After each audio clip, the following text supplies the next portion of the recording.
This is the Wealth Junkie Show. Brought to you by CEO Capital Partners, Brendan Dukeman and Will Harvey. Your hosts deliver the daily fix you're looking for with exciting wealth-building secrets and strategies for what's working today. Listen to real-life stories straight from the mouths of some of the hottest, most successful entrepreneurs and financial freedom seekers to fuel your success addiction.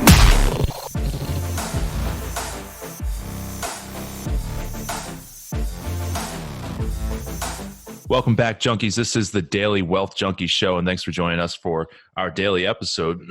Today, we've got a pretty awesome guest here for you, but first, be sure to subscribe to the episode so that you don't miss any of our daily shows, and to join us on Facebook at facebook.com/groups/wealthjunkies. And with that being said, we're going to go right over to Will so he can introduce our guest for the day. Thank you, Brandon. Today, we have Shawn Walchef, and he is a restaurant owner. He hosts the podcast called Digital Hospitality, and he is also a proud new dad. He's got a 2-year-old and a 4-month-old. So with that, Shawn, why don't you give the listeners a little bit more about your background and how you got to where you are today? So what up, gentlemen? My name is Shawn. I own a restaurant, a barbecue restaurant in San Diego. When I started the business, I never thought that I was going to be in restaurant business. I went to school, went to business school, realized I didn't like the classes I was taking, and started taking some sociology classes.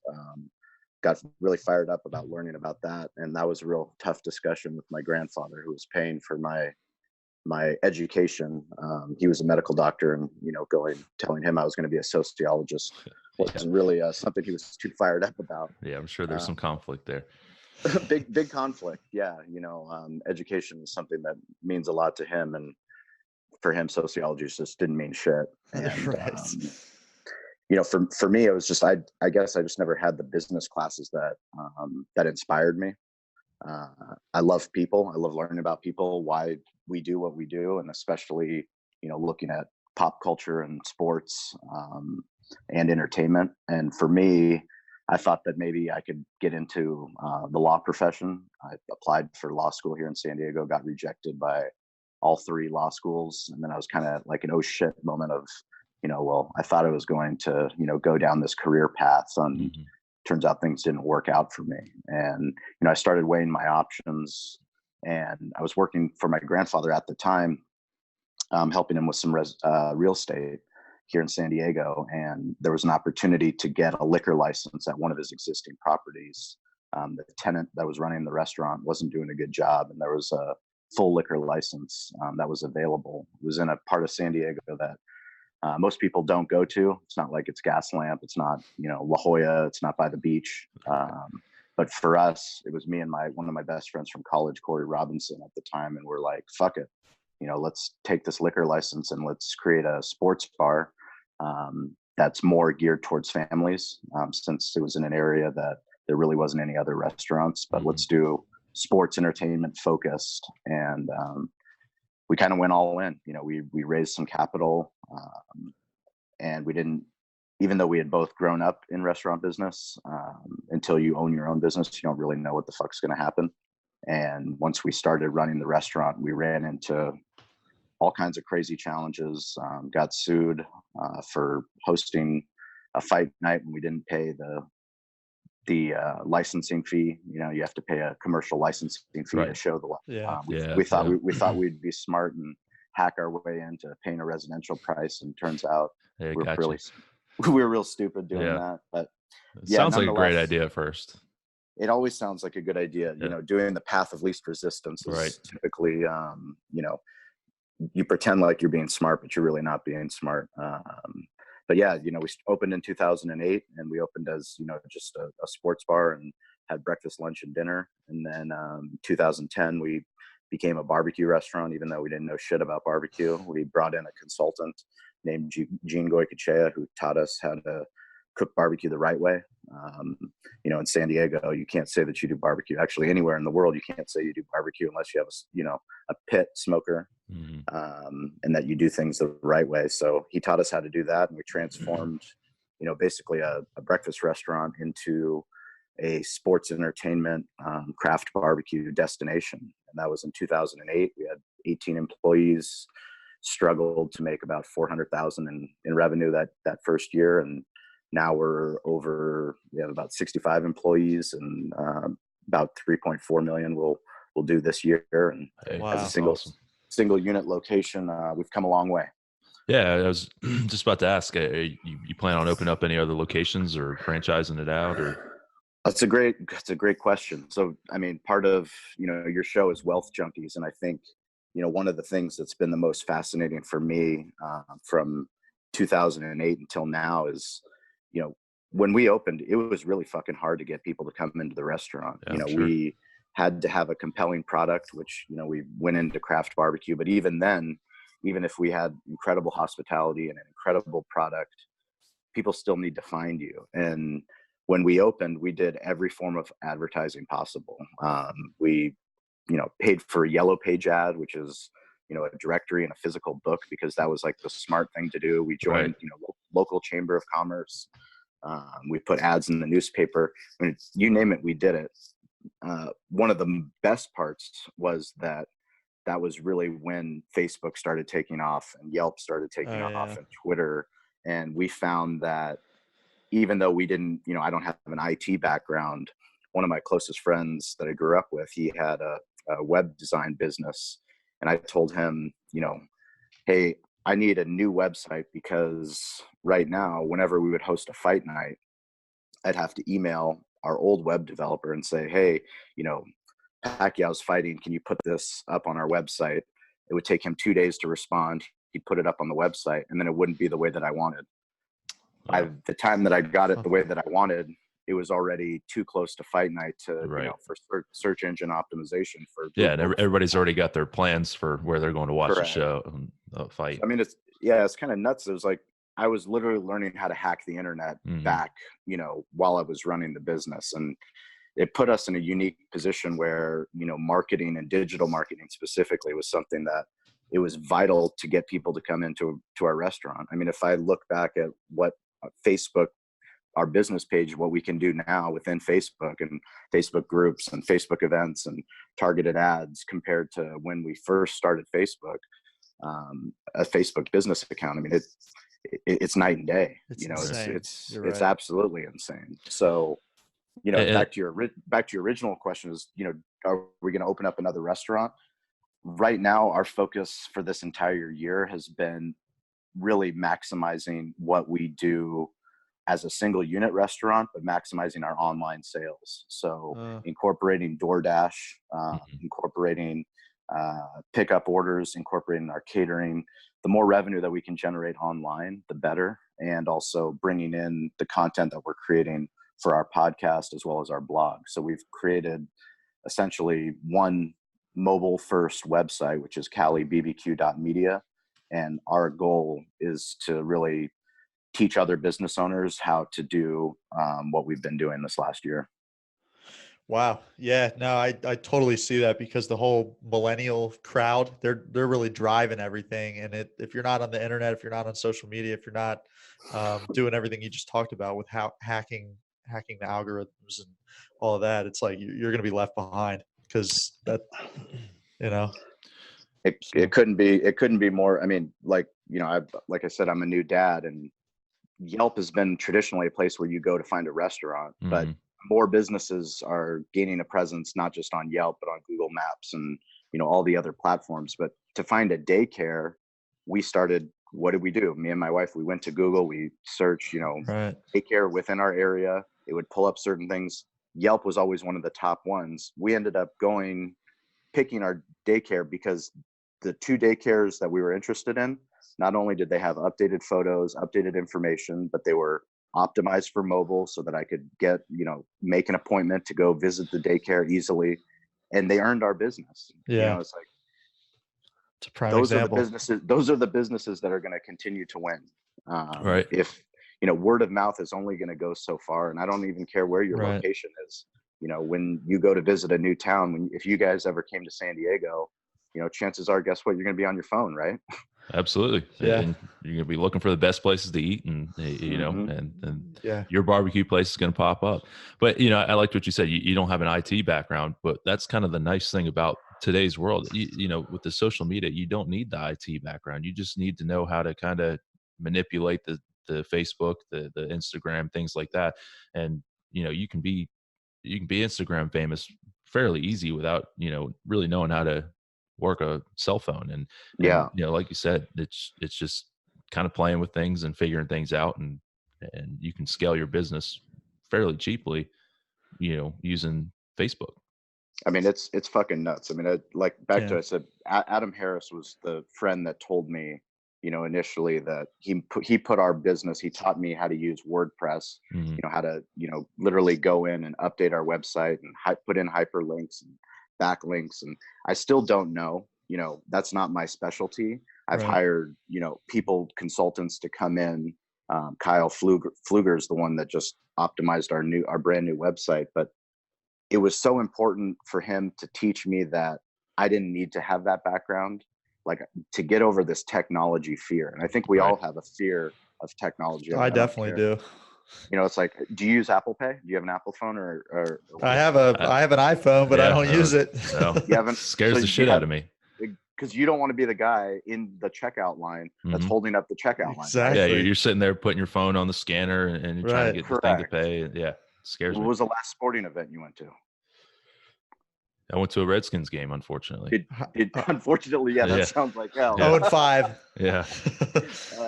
Well, we have the Chargers, so it's not much better. Yeah. But nonetheless, did you have a paper ticket or did you have a digital ticket? So actually, for this one, I had a paper ticket for this one, but pretty Oh, much really? everything else. I mean, that's the only paper ticket I've had in last 3-4 Yeah. years for really anything.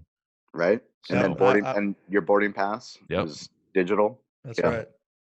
Yeah. Yeah, But like it- you think about the first time, like when you're traveling, you always had a ticket, and it was the most important fucking thing you took to the airport. Right.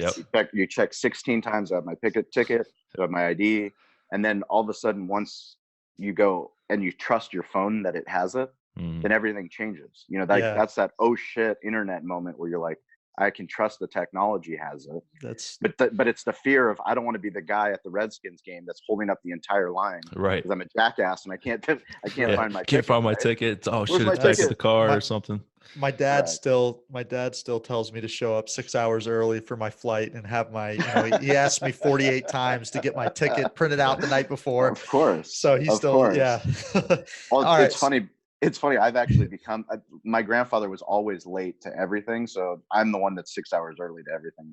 That's It's funny. important. That's one thing I'm adamant about is just being early to Yeah. everything, because it Mhm. scares the shit out of me to be late to anything.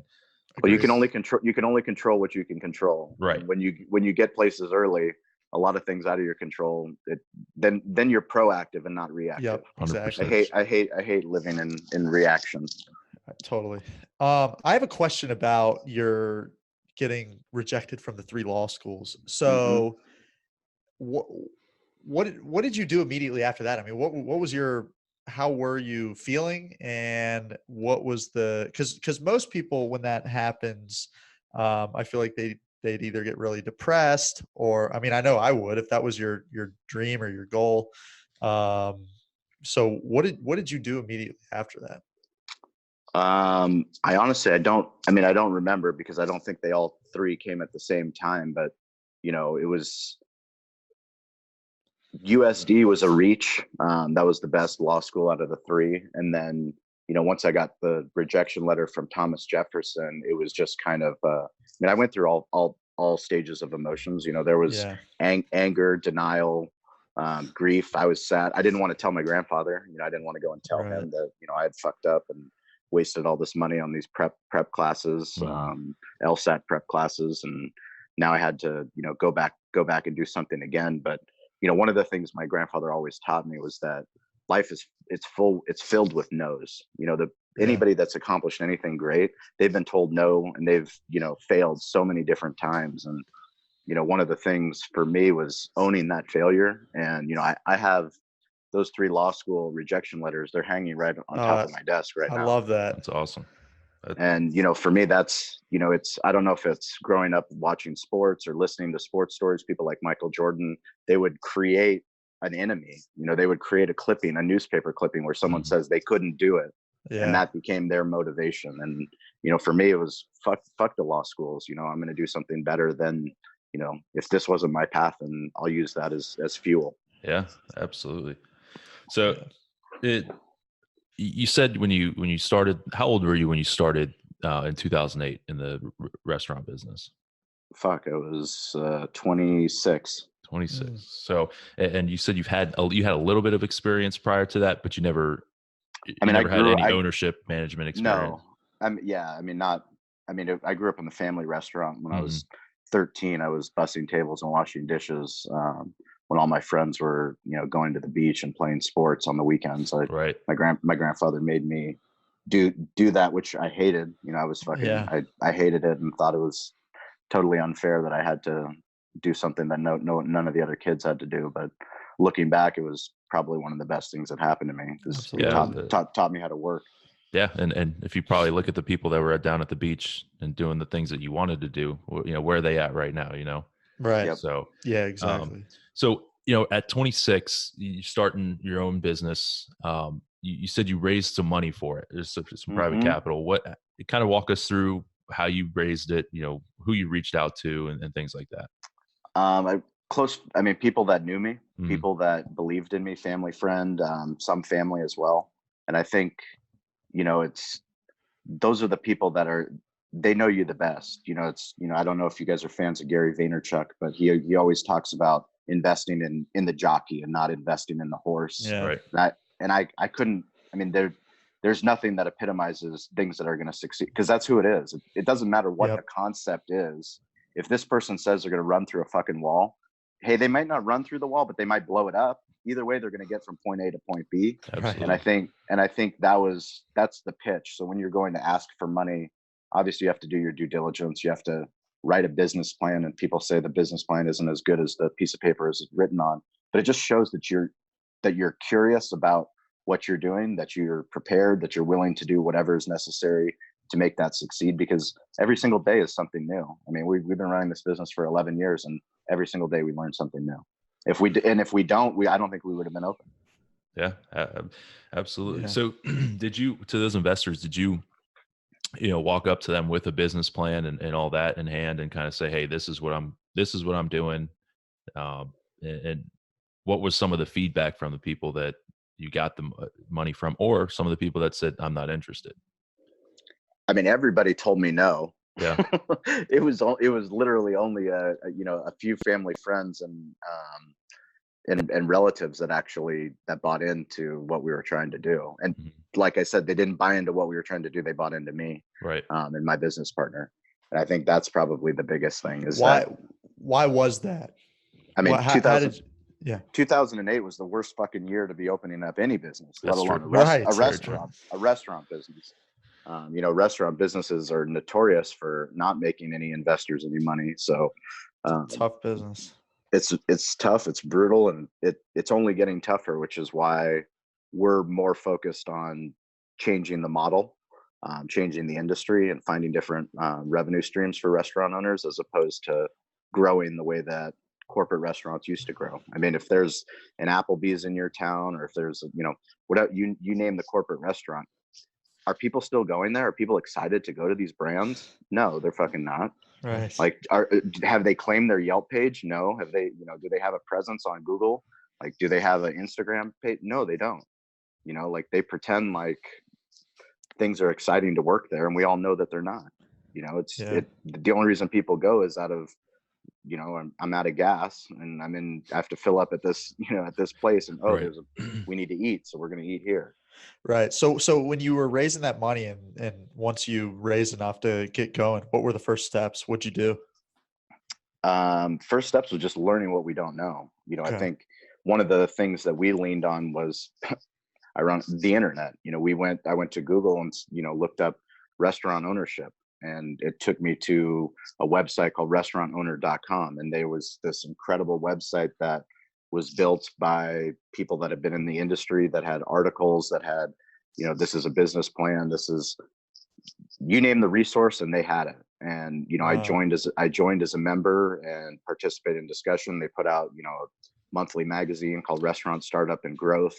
Did that membership cost? I'm sorry. Did that membership cost any money? It was like $29 a month. Okay. The best money I could have ever spent. I was going to say that because we were having a conversation with someone else the other day, and you know that something costing you money is definitely, you know, it's that fear of wasting the money or spending money to invest on yourself. So I was just wondering if there was, you know, a big price tag or anything involved with that membership. Yeah, no, I mean, looking back at it, I mean, we should have spent thousands of dollars, right, you know, annually just for the information and the access to the information. And, you know, that is the thing. It's, you have to invest in yourself and you have to invest in your education. And no matter what business you're in, like, no one's going to do it for you. You know, the more that you know, the more that you have a competitive advantage to at least, you know, do something different in your industry, or, you know, figure out a way to do something that hasn't been done before. Yeah, that's right. So you said that, so after 2008, you said you had a rough start, right? It was kind of challenging in the beginning. So, and you pivoted in 2010 to a little bit different brand. Tell us about that and what led to you changing and kind of pivoting. You know, so we took over a breakfast concept. We added a full liquor license. We added TVs in every room.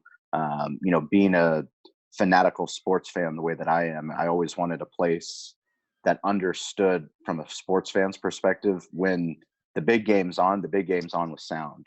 Every TV is an HD TV. And it wasn't about the number of TVs. It was, does the management understand that when you walk in and kickoff is on, that kickoff isn't missed? You know, that when it's March Madness, you guys open early so that people can come in and watch the games. Like, all those things matter to a sports fan the way that it doesn't matter to a corporate restaurant. Absolutely. And we were going to build our business based off of that. And when it's fight night, it's fight night. Every TV's on in the fight. You know, it's like everything is prepared for that special event. And for me, like, we had to pivot because once you start looking at the finances and we're open for breakfast, lunch, and dinner, we have to staff for all those hours. You know, we need to create a compelling concept so that we could focus, you know, and then that would allow us to focus on quality control. And, you know, when we added dinner, we had a dinner menu that was all over the place. You know, we had steak, seafood, all kinds of shit. And none of it was good, you know. So once this mentor came in my life and helped us put on an amateur barbecue contest, he said, "Do you want to learn how to cook barbecue the right way? I'll lease my Old Hickory smokers to you. I'll teach you recipes, you know, that I've accumulated over the years competing professionally and winning championships in barbecue in Kansas City Barbecue Society." And I said, absolutely. You know, not only did we want to incorporate those menu items, but we wanted to go all in on barbecue. You know, we literally rebranded from Cali Comfort to Cali Comfort BBQ because we needed people to know that we were a barbecue restaurant. We eventually closed Monday through Friday our breakfast business because we just weren't generating enough sales and our labor was too high. So we were open. We open at 11 Monday through Friday, and we're all in on barbecue. You know, we do craft barbecue. Not only are we going to do craft barbecue, but we're going to learn how to hack the internet and be louder than any other barbecue restaurant on the internet, and start posting on Facebook, posting on Instagram, tweeting about it, developing relationships with other barbecue media productions, participated in Kansas City Barbecue Society, National Barbecue Society. The more that we started getting involved, the more opportunities we had. So the more you kind of you focused on the niche product that you now are, that's when you had success. Correct. 100%. Brandon, sounds like this is a recurring theme. The riches are in the niches, as they say. Yeah. It's true. Yeah. And so, and I think what you're doing, like you said, get your name out there and just put your product in front of somebody, in front of the most people that you can. And like you said, be the loudest, you know, barbecue joint out there, and you're going to get recognized. You're going to get people into your business. You're going to get business. And, you know, there was a time in, like, when we had our 5-year anniversary, I remember I was like, oh, this is such a huge accomplishment for us, you know, for our part of town to have, you know, a community place where people can come, and we have, you know, all these incredible employees that are, you know, they have a job, and, you know, we're doing well. obviously somebody local press and local media is going to come and they want to, you know, cover our anniversary. Nobody gave a shit. Really? Absolutely no one gave a shit. So I was like, Wow. well, fuck that. I'm going to start learning about, you know, public relations, about Mhm. PR, about media. And the more that I started learning, the more that I was on Twitter, the more that I was on Instagram, the more that I was developing relationships.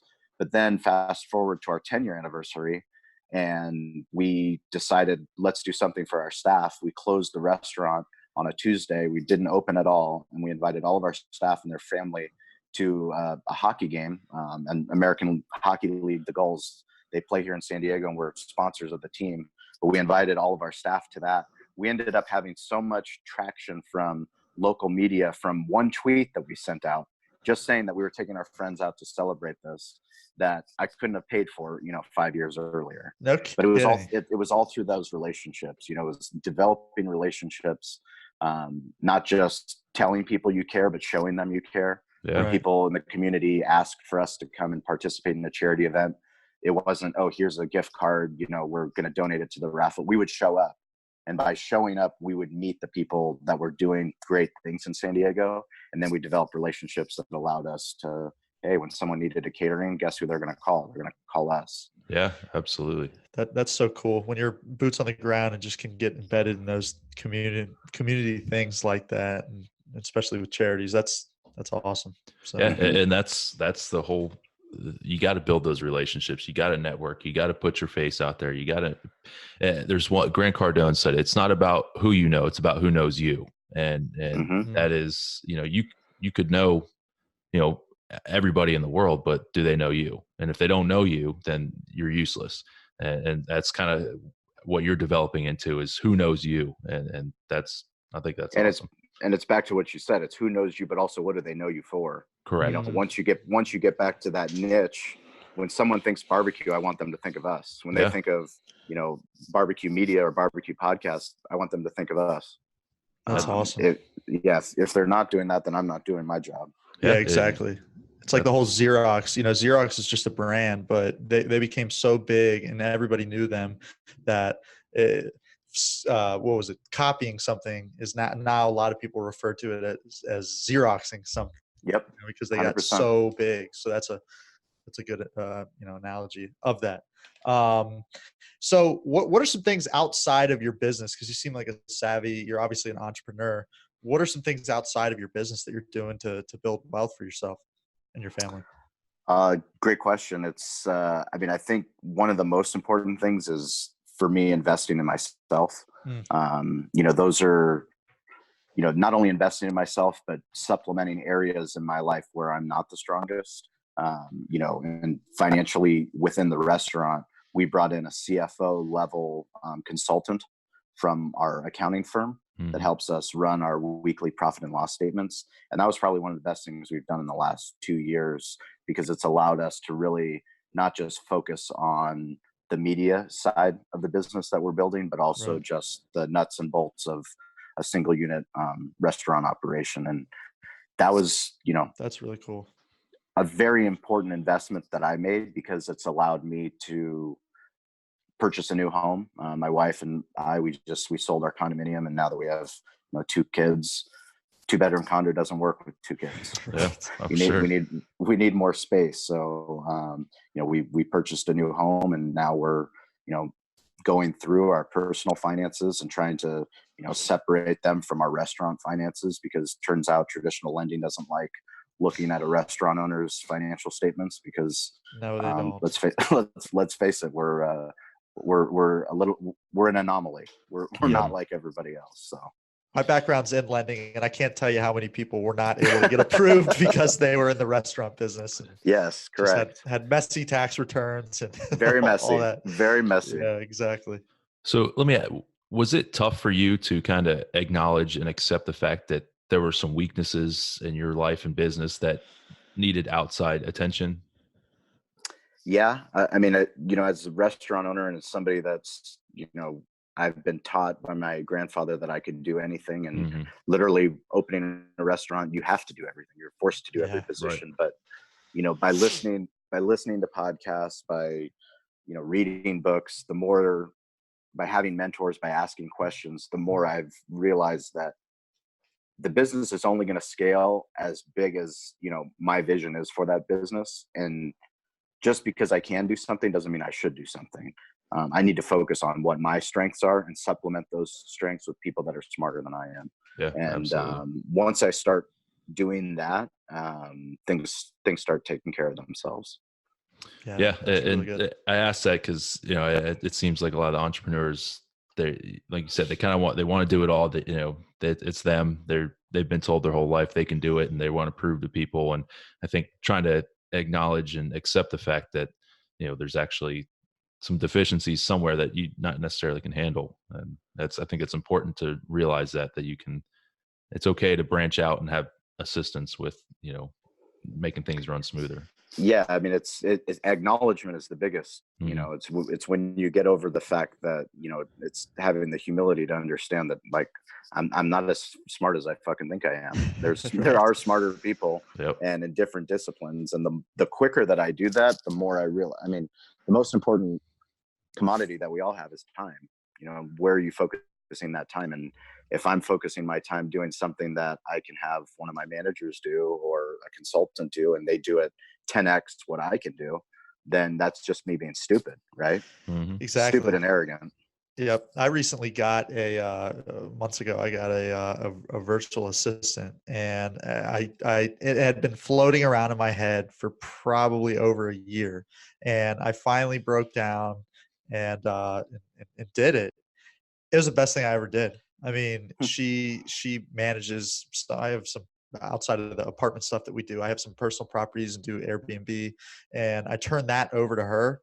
And it was like she did a 10 times better job than I ever Hmm. could have. And it was just ego saying, I'm good at this. I want control over this. And once I let go, it was like, wow, she is doing an amazing job, way better than I ever It's could have. game changing. Yep, that's right. It's working on the business and not in the business. Yeah, Yeah, not the first time we've heard it. So there's definitely plenty of exactly. people. It's an important concept to be working on the business, and at least phasing out of from working in the business to on the business, so that it can run without you. So, Bingo. all right, Shawn, we're going to move right into our one of our last segments here. We call it the moments of truth. It's the same 7 questions that we ask all our guests, and we're just going to dive right into it here. Who is your success role model? That would be my grandfather. He was born in a village in Bulgaria in 1919, born to be a farmer, just like his father and his grandfather. But it was his passion for reading, his passion for education that allowed him to not only leave Bulgaria, but he got rejected from medical school in Bulgaria. He had to go to Germany during World War II and learn Wow. German in order to study medicine while the Nazis were trying to recruit him to fight in the war. Um, every time I think of his story, I think of how minuscule my lawsuits are, or my not being able to, whatever, fund my next project, whatever my hurdle is in my day. I just think back to, how many times people told my grandfather that he couldn't do something, and he created this lifetime of wealth, not just for me, but for his kids, and now my kids as well. So That's great. That's great. What's your biggest success so far? biggest success is definitely having a family. I have an incredible Bulgarian wife. I have 2 kids, Nice. two healthy kids, and it's every people. I've had a lot of my friends had kids before I did, and they tell you it's the greatest thing that'll happen to you, and there there's no way to say how amazing today was better than yesterday, and tomorrow will be even better. And that's just because I get to see my son every day and my daughter every day, and I get to shape how they see the Mhm. world, and support how they see the world. And it's the fucking best. Yeah, That's awesome. that's kind of one of those things you don't really, when you don't have kids and somebody's telling you that, you're like, yeah, okay, that's cool. Fuck a kid. Like, yeah, Hmm. yeah, I create my own happiness, and then Correct. once something like that happens, you realize that how much happiness. And so It's a paradigm I don't have shift. kids, by Yeah. the way, but I understand Yeah, what you're not saying. qualified to speak Yeah. on that. Yeah. Well, when I you did get do a have, dog recently, but well, there you go. When you do have kids, we'll revisit this podcast. yeah, And There yeah, you go. we'll see how you feel about it. yeah. Yep. So what's a typical day for you look like? Well, that's pre-kid or post-kid, because before I had kids, a typical day was typically on Mondays were my days off with my wife. It was mandatory Mondays, and then typically Tuesday through Sunday was work day. Working, in the beginning when we were running the business, was doing every job in the restaurant, opening, closing, you name it, we were doing it.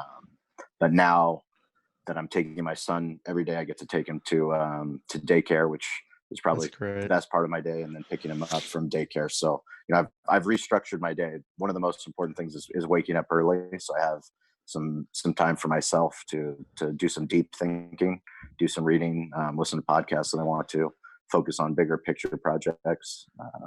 It's always my favorite time of the day because, like I said, it's proactive and not reactive. Yeah. I get to choose what content I'm consuming, as opposed to the rest of the day where it seems like, from notifications to people talking to meetings to everything else, you got to control what you can control. That's true. right, and not just put out fires all day long. We are firefighters in some sense, for sure. Exactly. What's your favorite quote? Get busy living or get busy dying. That's good. Yeah. Yeah. Shawshank Redemption. Yeah, I like that. That's deep. What are some of your hobbies? Hobbies would be sports and entertainment. Diehard Charger fan, was elected to Pro Football Ultimate Fan Association in 2017, nice. The year that LaDainian Tomlinson went into the Hall of Fame. So part of an elite group of super fans across the country. Some incredible Redskin fans that are in that as well. I'm sure there are dedicated ones too. Yeah. Very, very dedicated, very dedicated. But yeah, that's probably the extent of my hobbies. I've done a successful job in incorporating my hobbies into our business, which is something I recommend everybody do, because it makes it much more enjoyable when one of your goals is to cater for the Chargers and you end up making that happen and getting a check from an NFL team. That's pretty cool. That's awesome. Pretty big accomplishment. That's awesome. A huge accomplishment. That's awesome. What's the best business book that you've read? Best business book recently that I've read would probably be Story Brand by Donald Miller. Story Brand. It's about clarifying your message. It's a marketing book. Okay. He puts on a podcast. But it's incredible for anybody that's trying to clarify their sales pitch, clarify their message, clarify their website. He does an incredible job. Awesome. Well, I think that's probably an important book to read. So last question here. If there's one key piece of advice you could leave our listeners with about achieving success, what do you think it would be? Stop thinking and start failing. I like that. Perfect. People are terrified of failure. Yeah. Think whatever you're. I mean, I remember being in college in Boulder and having, this roommate would come up to me all the time and be like, "We just got to invent something. We just got to do this, and then we're going to strike it rich." I'm just like, no, whatever you want, whatever the fuck you want to do, you better do it. But you got to go. Like, you just have to go. Yeah. If you're compelled to do something, do it. If you hear a podcast and somebody says, hey, follow up and send an email or send a tweet, send it. See what happens. I mean, I've emailed Gary Vaynerchuk and gotten a response. I've gotten responses from Tim Ferriss. I've gotten responses from Ariana Huffington, who ran Huffington Post. Wow. I mean, if you're compelled to do something, do it. And if they don't write you back, then what? Yeah, then just do it again. You're in the same spot. Yeah. Yeah, that's really good. Yeah, there's so many people that are perpetual learners, it seems like, and it's like they have this mentality: if I just read one more book, one more podcast, one more this, one more that, and they never take action because of they're afraid of failure. But like you said, you just got to get out there and cut your teeth and fail, and that's the only way you get to be successful. So that's the truth. Yep. Well, congrats to you guys on doing something in a space that is in dire need of more content and more young people putting out content like this. And Wealth Junkies, I mean, I'm gonna be following your journey as you guys keep podcasting. Well, thank you. And that's our goal. We're trying to reach out to the younger guys out there who, it seems like the entrepreneur business is definitely dominated by, older individuals because they've got the experience from failing and doing all that. So, we want to show that it can be done and hopefully use stories like yours to help them learn and inspire them to, like you said, just do it, Yeah. And I think that's a big part of the thing. How many people told you shouldn't do a podcast in the financial space? A lot, and then even more told us we shouldn't do a daily one. Yeah. So, well, the daily one. I mean, that's the more content, the better. So, kudos to you guys for having the balls to do that. And much appreciated. I'm sure by doing it, you're going to learn so much more yourselves, but the knowledge that you give to the listeners, it's invaluable. Yeah. But knowledge is only one thing. You got to get involved. Yeah, absolutely. Get on that fucking ship. So, right. Shawn, how can our listeners get in contact with you? What's the location to your barbecue restaurant so that when people are in San Diego, they go get the best barbecue around? So my job is, if anybody Googles Cali BBQ, that all that content that comes up is going to be for our restaurant. Okay. So calibbq.media that's our website. But if you want to tweet at me, it's Shawn, SHAWNP, and then Walchef, WALCHEF. Tweeting at me is the best way to go. I highly recommend that people set up a Twitter account. They get involved, set up a Google alert for whatever your business is, whatever area you live in. That way, set up a Google alert for your name. That way, in case your name is ever mentioned, that'll maybe compel you to start getting more content out on the internet that mentions your name and your business. But this is the best time. Honestly, it's the best fucking time to be in business, to get involved on the internet, to get involved in social media and digital media. No matter what your passion is, there's something that you can do and you can make a shitload of money doing it and create some wealth for yourself. Yeah, and that's the goal. Love it. So, Shawn, we definitely appreciate you being on the show today. I think you provide a lot of value and a lot of insight. And for our listeners, don't forget, subscribe to the show so that you'll miss any of our daily episodes, just like this one today. And also join us on Facebook at facebook.com/groups/wealthjunkies. Again, Shawn, we appreciate you being on today. We look forward to seeing you. If you're ever in San Diego and you heard the podcast, be sure to tweet at me, DM me, and we'll give you the VIP Wealth Junkie treatment. Nice. Yeah, absolutely. Yeah. Mention the name. So, all right, Shawn. Thanks, Shawn. Thank you very much. You got it, guys. See you. You've been listening to the Daily Wealth Junkie Show, brought to you by CEO Capital Partners. CEO Capital Partners works with business owners and executives to build passive income through multifamily apartment syndications. For more information about how you can invest in quality multifamily real estate assets and build significant streams of passive income, visit us today at ceocapitalpartners.com.